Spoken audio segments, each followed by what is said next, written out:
The history of the Igbo people cannot be told without the fascinating but fatalistic story of Arochukwu and its fearsome oracle, Ibini Ukpabi, later called the Long Juju of Arochukwu by the British. In pre-colonial times, Arochukwu Kingdom dominated commerce, politics, and religion southeast of the Niger. However, the Aro people were looked upon by their Igbo and non-Igbo neighbors with a strange mix of hatred, fear, horror, but also reverence and admiration. Who were the Aro people, and how did a small kingdom at the edge of Igboland rise to such power? We know that by the late 17th century, Arochukwu had become the most feared kingdom in Igboland. This fear of the Aro, the popular name for the people of Arochukwu, was so strong that even in the early years of colonial rule, after Arochukwu had been destroyed, British colonial officers noted that nearby communities still dreaded the Aro still. But what is often overlooked about the Arochukwu Kingdom is that it also established, most likely, the first militarized confederacy, built a powerful trading network, and devised a dual system of religious and political control that stretched far beyond its homeland.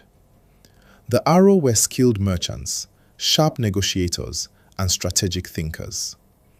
Their culture of migration and commerce helped lay the foundation for Igbo entrepreneurial systems that still exist today. At the height of their power, the Aro people established satellite settlements across Igboland and beyond, thereby turning Arochukwu into a kingdom without borders. Through their alliance with other kingdoms, called the Aro Confederacy, they controlled trade routes, enforced authority, and played a central role in the slave trade, using religion and warfare as tools of power. Till date, Arochukwu's legacy is remembered as complex.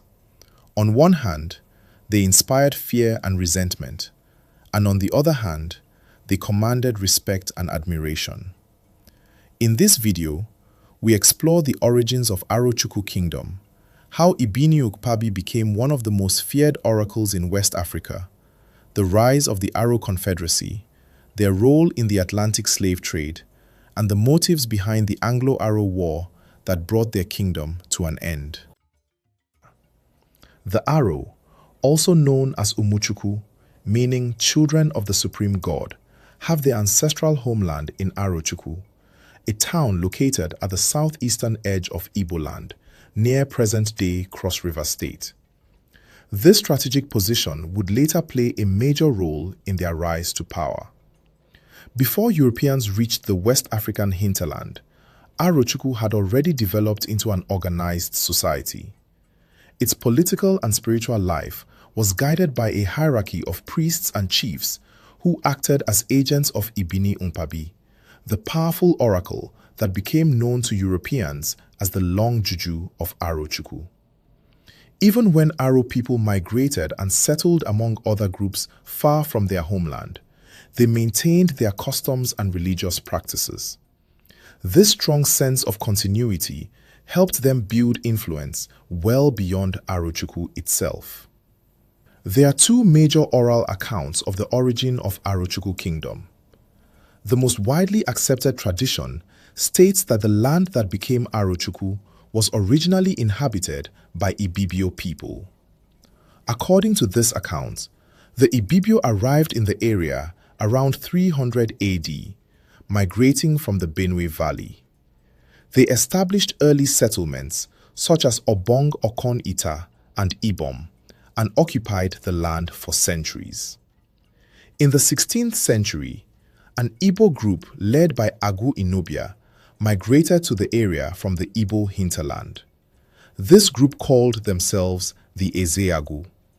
They settled among the Ibibio and founded new communities within the territory. Over time, disputes arose between the Igbo settlers and their Ibibio hosts, mainly over land ownership. These tensions escalated into open conflict. Thus began the Aro-Ibibio Wars. Neither side was able to achieve a decisive victory, and the fighting reached a deadlock. Facing this situation, the Ezeagu group sought outside assistance. They invited a powerful priest named Nnachi from the Eda clan in northeastern Igboland. Through Nnachi, another group joined the conflict from the east of Cross River. These people were known as the Akpa. The Akpa forces were led by Osin and Akuma Nnubi, experienced warriors who played a decisive role in the Aro-Ibibio wars. With the military support of the Akpa warriors, the Igbo forces were able to defeat the Ibibio and take control of the entire area. This victory led to the union of the 19 settlements that became the Arochukwu Kingdom in the late 17th century. The first ruler of this unified kingdom was Akuma, an Akpa leader. After his death, leadership passed to Oke Nnachi, the son of Nnachi, the priest.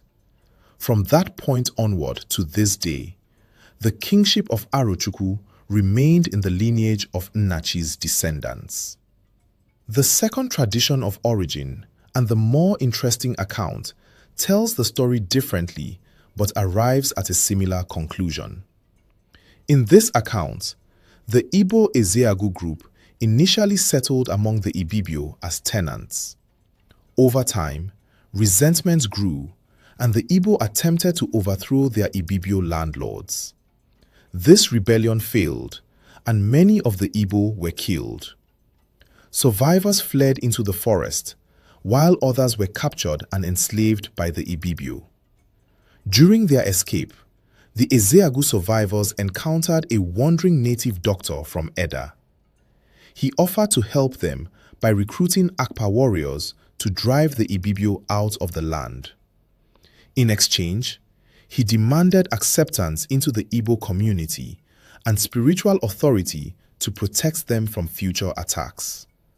The agreement was accepted.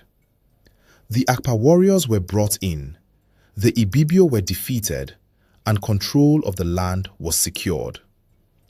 After the war, most of the Akpa warriors returned home, but one stayed behind.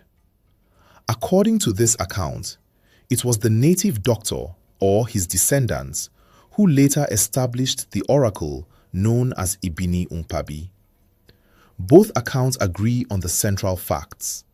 An Igbo group migrated into Ibibio territory. Conflicts led to a series of wars now remembered as the Aro-Ibibio Wars. With outside military and spiritual support, the Igbo emerged victorious, and from this victory, the Arochukwu Kingdom was born. This foundation marks the beginning of Arochukwu's rise as a major political, religious, and commercial power in the region, setting the stage for the emergence of the Aro Confederacy and its far-reaching influence across Igboland and beyond. The story of Arochukwu cannot be told without the story of the oracle, Ibini Ukpabi. At first, Ibini Ukpabi was created for protection. According to Arochukwu oral tradition, the same native doctor who invited the Akpa warriors during the Aro-Ibibio wars established the oracle. Its original purpose was spiritual protection. The Aro had just emerged from a violent struggle over land, and there was deep fear of a future Ibibio return. Ibini Ukpabi was meant to protect the new kingdom and give it spiritual strength. But the oracle did more than protect. From the beginning, Ibini Ukpabi gave Arochukwu an aura of mystery and power. It reinforced the belief that the Aro were under the direct protection of Chukwu, the supreme god. This belief created a strong sense of superiority and confidence among the Aro, and it set Arochukwu apart from other Igbo communities. At first, the Ibini Ukpabi shrine functioned mainly as a sacred place of worship and a medium to administer justice and settle disputes. People came to seek divine guidance and solutions to their problems. Over time, however, its role expanded. Ibini Ukpabi became the most important judicial institution in Arochukwu. The oracle was believed to be impartial, and this belief gave its judgments great legitimacy. Its priests, through the oracle's reputation, gained enormous authority. People brought disputes before Ibini Ukpabi when no other solution seemed possible. Cases involving murder, witchcraft, poisoning, land disputes, and family conflicts were all taken to the oracle. Its influence extended far beyond Arochukwu, reaching deep into the Niger Delta and surrounding regions. The power of the oracle rested on one central belief: the conviction that Ibini Ukpabi could kill the guilty or anyone who disobeyed its verdict by supernatural means. Those who were judged guilty were destroyed by the oracle itself. When litigants disappeared, their families assumed that God had consumed them. This fear made the oracle's authority absolute. As its reputation grew, pilgrims traveled from faraway places to consult it. Agents and messengers spread the oracle's fame, and wherever they went, they were protected by the fear and reverence for Ibini Ukpabi. This allowed Aro middlemen to move freely, establish new settlements, and establish Aro influence far beyond their homeland.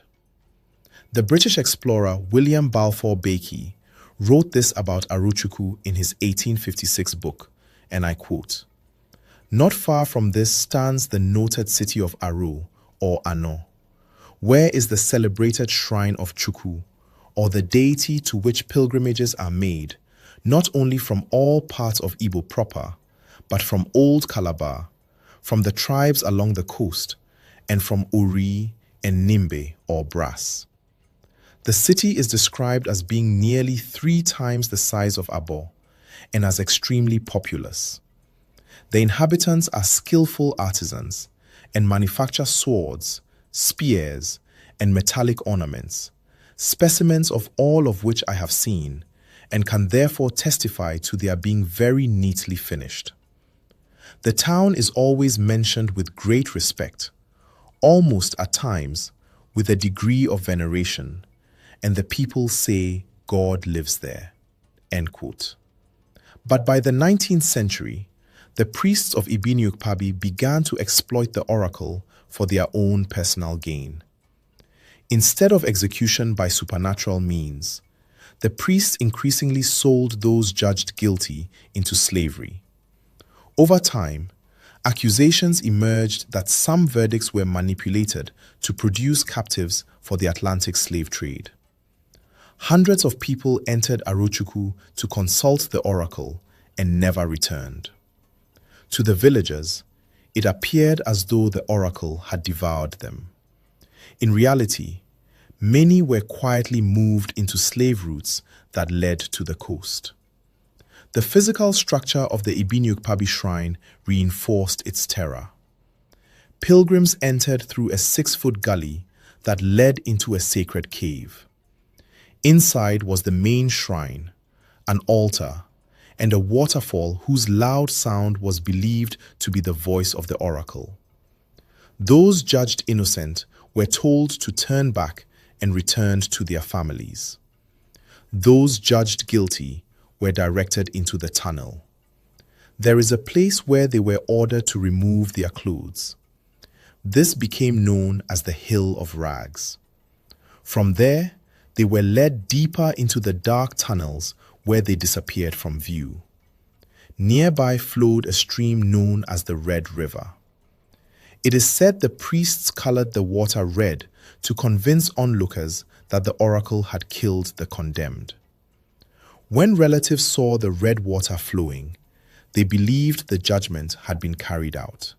In truth, the condemned were blindfolded and led through hidden passages to an outlet known as Iyi Eke. From there, they were taken to the coast, especially Calabar, where slave ships waited. By this point, Ibini Ukpabi had become deeply tied to the slave trade. What began as a protective spiritual institution had transformed into a powerful engine of economic and political control. The oracle made Arochukwu feared, respected, and immensely influential. but it also tied the kingdom's fate to slavery, violence, and eventual confrontation with colonial power. That confrontation would soon come. Meanwhile, the Aro Confederacy had emerged after the end of the Aro-Ibibio Wars. The Confederacy was the alliance between Arochukwu and several neighboring Igbo and Eastern Cross River states, including Ohafia, Eda, Abam, Abiriba, Afikpo, Ekoi, and Uzuakoli. These allied communities were militarized and experienced in warfare. Together, they formed a strong regional force whose influence reached far beyond the region itself. The Confederacy's strength depended on relationships, shared interests, warfare, and loyalty to the oracle, Ibini Ukpabi. Trade was also at the heart of this system. Long before colonial rule, economic life in Igboland was diverse. People farmed, carved wood, sculpted, produced salt, practiced traditional medicine, worked as smiths, and served as oracle agents. Trade connected these groups. Agricultural products were exchanged for salt, fish, tools, and ritual items. Iron tools and weapons were especially important and were often sourced from northern Igbo areas where iron ore was available. Over time, changes in land use and soil quality forced some communities to diversify away from farming. This shift encouraged the rise of professional traders who traveled long distances to sell goods. Among the most successful of these traders were the Aro. Aro traders became famous for moving across Igboland and beyond, linking distant communities into one large trading network. These journeys were not arbitrary. They followed established routes that connected farms, markets, rivers, and towns. Through these routes, goods moved inland and outward toward the Niger Delta. The activities of the Aro on the coast helped the growth of Niger Delta city-states. These city-states became important commercial centers, deeply connected to inland trade networks controlled by groups like the Aro. This connection strengthened the Confederacy's economic reach and importance. What made the Aro trade network unique was not just what they traded, but how they operated. Aro traders were also oracle agents. Their close association with Ibini Ukpabi gave them protection, authority, and trust. People feared offending the oracle, and by extension, those connected to it. This fear allowed Aro traders to travel widely and settle in foreign communities with little resistance. As the Aro migrated, they established settlements far from Arochukwu. These settlements remained loyal to the homeland and became permanent trading and religious outposts. In this way, Arochukwu became a kingdom without clear boundaries. By the mid-18th century, large numbers of Aro business families had settled across eastern Nigeria and surrounding regions. Their migration, supported by the oracle and the military backing of the Confederacy, quickly turned them into a dominant economic force. The Aro Confederacy was widely feared, but its power did not come from the army alone. Its greatest strength was religious authority. Ibini Ukpabi was the most famous oracle in Igboland. While other communities also possessed respected oracles like the Agbala of Oka and the Amadioha of the Ozuzu, none matched the reach, reputation, or influence of Ibini Ukpabi. This spiritual authority reinforced the Aro position as middlemen, negotiators, and power brokers.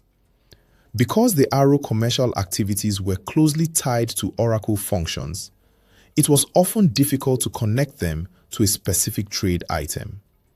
What is clear, however, is that Aro middlemen stood at the center of exchange, communication, and movements across a vast region. By the 18th and 19th centuries, the Aro Confederacy's trade network stretched across eastern Nigeria, the lower Middle Belt, and into parts of present-day Cameroon and Equatorial Guinea. This wide-reaching network brought wealth, prestige, and power to the Arochukwu Kingdom, and it also placed the Aro at the center of major historical changes that were unfolding along the coast and beyond. The rise of Arochukwu to regional power cannot be fully understood without examining its role in the transatlantic slave trade. During this period, the Aro Confederacy became one of the most influential middlemen networks in the Igbo hinterland. Through a wide network of allied Igbo leaders, traders, mercenaries, and oracle agents scattered across hinterland, the Aro coordinated the capture, movement, and sale of mostly Igbo people into slavery. It is recorded that Aro slave traders orchestrated the sale of over 4 million Igbo sons and daughters during the transatlantic slave trade. Many of those captured were first brought to Arochukwu. From there, they were transported through inland routes to major coastal slave ports, especially Calabar and Bonny. One of the main waterways used was the Aro Blue River, which flows toward the Atlantic Ocean and connects the hinterland to the coast. This route made Arochukwu an important collection and redistribution center within the slave trade system. To strengthen their reach, the Aro founded satellite settlements in other parts of Igboland. These settlements were not tributary states, but autonomous Aro communities located in areas in present-day Enugu, Imo, and Anambra states. From these locations, Aro traders sourced enslaved people and coordinated trade activities across the region. Slave acquisition was carried out through multiple means. Some enslaved people were obtained through legal cases linked to oracle judgments, while others were captured through raids on defenseless communities. These raids were often carried out with the assistance of mercenaries from warrior groups such as Abam and Ohafia. This combination of religious authority, military force, and trade networks allowed the Aro to dominate the slave trade in the region. It was during this period that Arochukwu's influence reached its highest point. Some historians have described the Aro as the most famous commercial traders in the Igbo interior. But other historians argue that while Arochukwu's location near the Cross River and Ibibio areas gave them early access to coastal trade routes and European contacts, the Aro did not use this advantage to build dominance in commodity trading. Instead, they focused heavily on the booming slave trade, in which they came close to holding a monopoly in the interior. Any involvement they had in the distribution of foreign goods mostly served to support slave trading and alliances rather than to create a broad trading empire. As a result, Aro power was closely tied to the success of the slave trade itself. This reality explains why Aro dominance peaked during the height of the slave trade. As the historian A.E. Afibo observed, in eastern Igboland, the Aro dominated directly in the distribution of foreign goods, as well as in the assembling of slaves for sale to the coastal middlemen. But the wealth of the Aro oligarchy and its ascendancy was based largely on the slave trade. In 1807, Britain officially abolished the transatlantic slave trade. However, this did not immediately end slave trading in the interior. Using their established networks, the Aro continued to trade enslaved people within the hinterland for several decades after the abolition. One of the major inland slave markets during this period was located at Agbagu in Uzuakuli. Between the 1840s and 1860s, British anti-slave trade campaigns achieved greater success. These efforts gradually weakened the slave trade networks that had sustained Arochukwu's power. As the trade declined, the economic foundation of the Aro Confederacy began to crumble.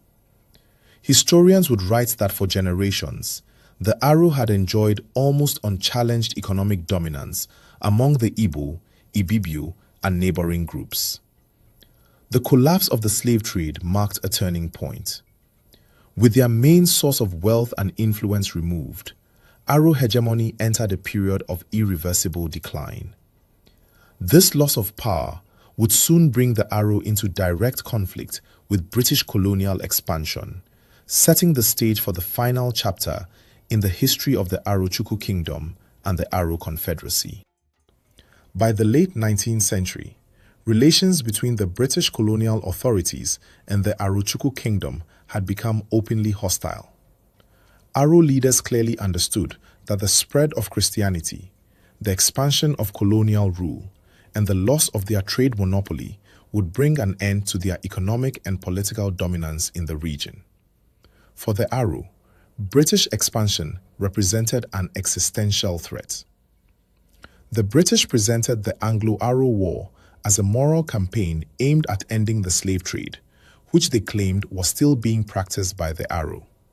However, deeper investigation shows that the conflict was driven largely by economic and political interests. The Aro controlled vast inland trade networks that blocked British commercial ambitions. Their dominance frustrated the Royal Niger Company and stood in the way of British efforts to extend direct administrative control over eastern Nigeria. Some British colonial officers were open about these motives. Colonel Morehouse, the chief transport officer to the British troops during the Anglo-Aro War, later wrote that the decision to invade Arochukwu was made primarily to break the Aro trade monopoly rather than to advance missionary work. But some British officials also argued that repeated Aro attacks on British allies and trading interests made war unavoidable. Plans to attack Arochukwu began as early as September 1899, but a lack of manpower delayed the operation.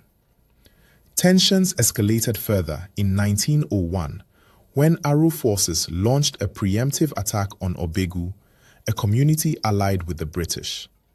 This attack provided the immediate trigger for full-scale war.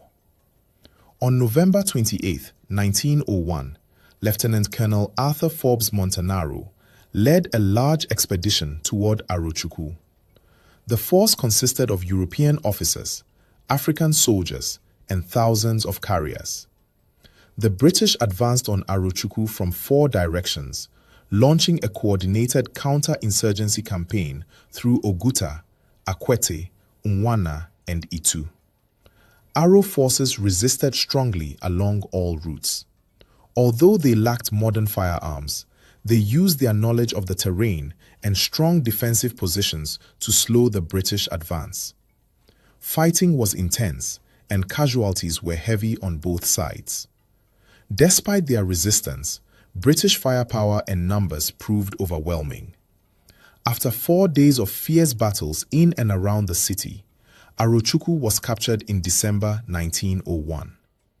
The fall of the city marked a decisive moment in the war, but fighting did not end immediately. Skirmishes continued across the region for several months as Aro forces and their allies attempted to resist British occupation. The final major confrontation occurred at Bende in early 1902. After this defeat, organized resistance by the Aro Confederacy collapsed. The Aro expedition officially ended 3 weeks later, clearing the path for British control of eastern Nigeria. Although Aro dominance was effectively broken by March 1902, resistance to colonial rule did not disappear. The Aro and allied communities continued to resist British expansion in later uprisings across the region. Many Aro took part in guerrilla campaigns against the British in places like Afikpo between 1902 and 1903 and Ezza in 1905.